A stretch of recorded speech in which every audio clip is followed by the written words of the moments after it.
Hey guys, my name is Jack, but you can call me Lionhearts, and today we are going to take a look at the fourth and final game in the Battle of the Hero Shooter series, Dirtybomb. Dirtybomb in many ways is like my wildcard pick in this contest.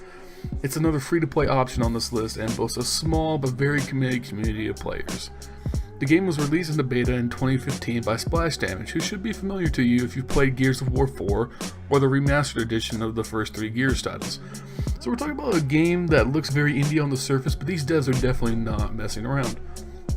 So as usual, the first thing we're going to talk about is monetization. Dirtybomb ships right now with 20 mercs on offer, all having a unique combination of abilities and weapons. You'll start off with two mercs, Skyhammer, who is a basic assault character, and Aura, who is one of the most reliable supports in the game.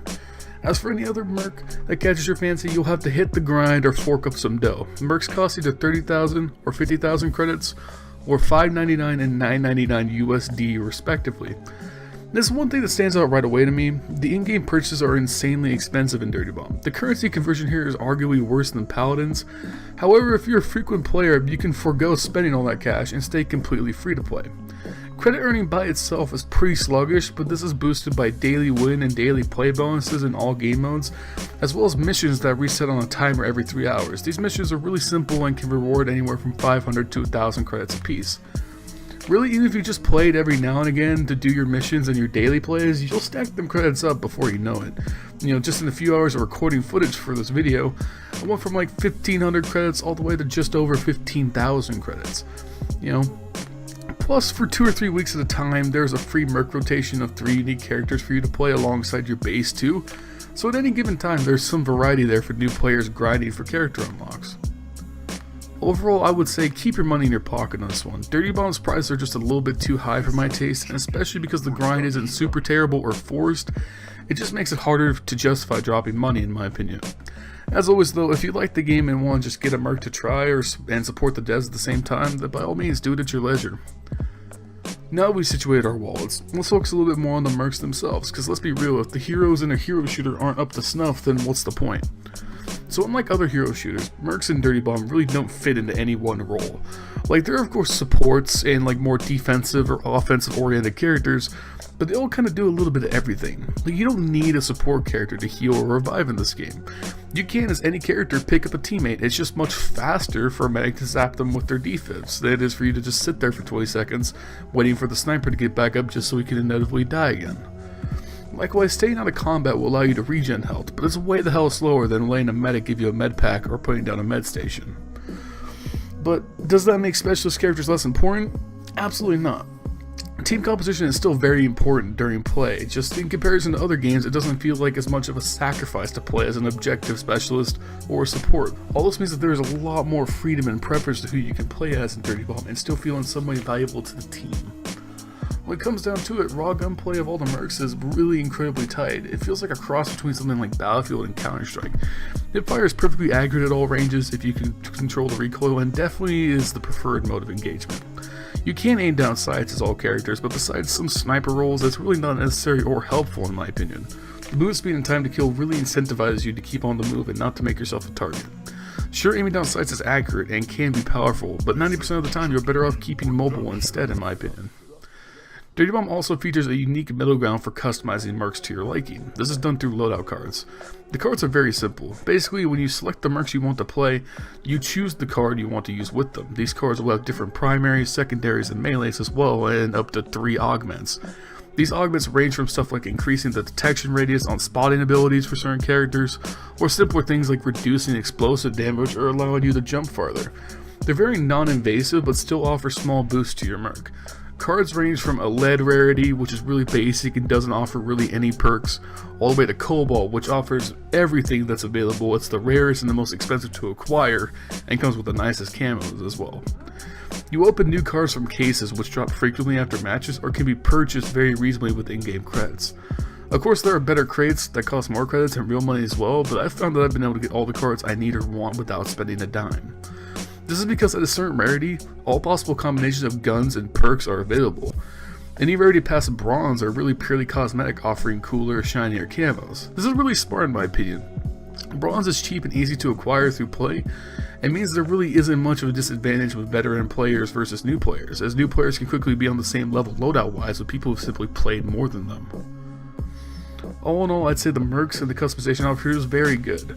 It's not so complicated as to be daunting to new players like TF2 can be, and it's a more streamlined version of what Paladins is trying to be with their card system. You get one card, this one card does this thing, it allows you to shoot this gun, here you go, get to it, which is something I quite like.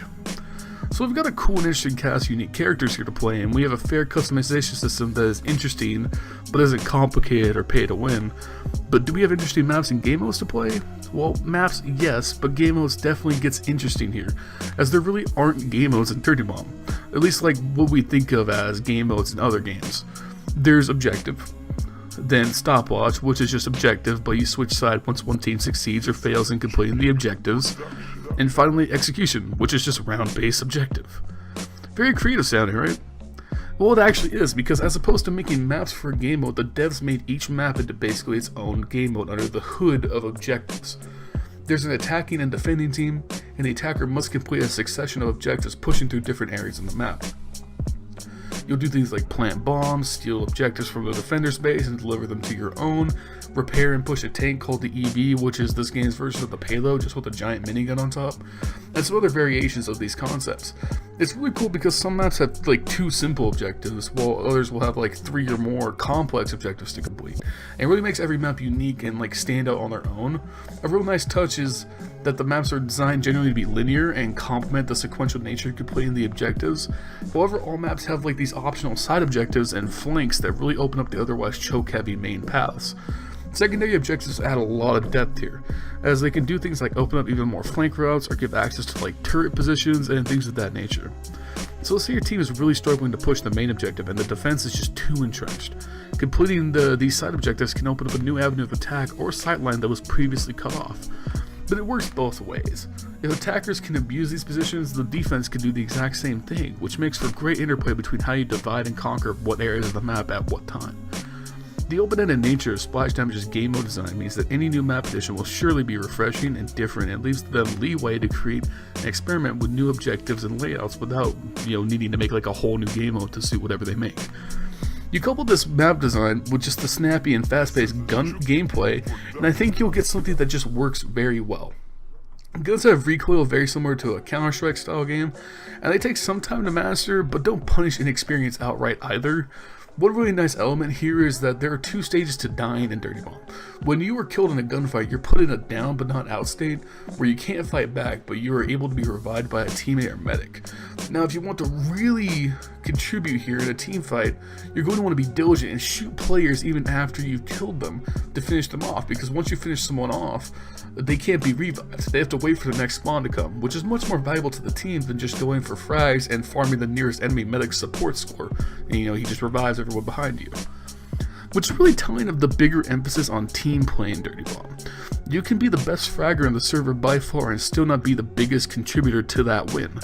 Sure, kills are good and helpful, but it doesn't mean anything if the objective doesn't get completed or if you're on defense and you allow the objective to be taken. The scoreboard even reflects this directly, with the KD ratio of all players only being displayed at the end of the match, and instead a score total being shown during play, which is built up from doing literally everything: objectives, support, finishing down players, frags. All this stuff contributes to your score, which is also your experience earned. So you're actively incentivized to contribute to the team if you want to be adequately rewarded. Which is why you'll even see purely pick classes like snipers rushing the objective when the time is running low, which is pretty funny when you consider other games. All in all, Dirtybomb is some of the most addicting and rewarding gameplay I've experienced in a shooter in a very long time. Hardcore shooter fans who may not like games like Overwatch or TF2 shooting mechanics will have a field day with this game. It's difficult, competitive, intense as all hell, with some of the most rewarding wins I've gone in a multiplayer experience to date. Dirtybomb does a fantastic job of bringing old school raw shooter flair to the modern hero shooter genre.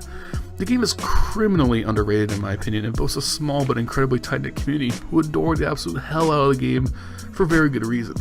It's probably one of my very favorite games of the last 2 years, and it's really as close to a 10 out of 10 as I could possibly justify. No game is perfect, however, and Dirtybomb has its flaws. Some character abilities feel cheap and not fun to play against, like sometimes you'll just be killed outright and it feels like you couldn't have done anything different there other than just be psychic to see what was happening. But those characters are very few and far in between, and even then they aren't so bad as to turn me off from playing entirely, as they have their own counters and you can play around them. They just occasionally make me want to smash something, but you know that's just gaming in general sometimes. My only problem with the game is that it can be hard to find servers at some points, and there's no party system to play with friends, which can be quite annoying, but I believe it's a feature coming soon, and the server issue is really just to do with the small player base, so even then it can be considered an issue with us and not necessarily the game itself. So overall, I'm going to give Dirtybomb a 9 out of 10, and I would wholeheartedly recommend it without hesitation to anyone looking for a new shooter to scratch that competitive itch or just experience a classic FPS interpretation of the hero shooter genre. Anyways guys, if you liked the video, make sure to let me know by subscribing and showing the thumbs up some love. Also, if you want to see more of me, follow me on Twitter as well as my personal channel in the links down below. While you're at it, check out some of the other awesome videos by the fellow creators on Nerdsmrise and their own Twitters, as well as the group Facebook page. Thanks for watching guys, and I will see you next time.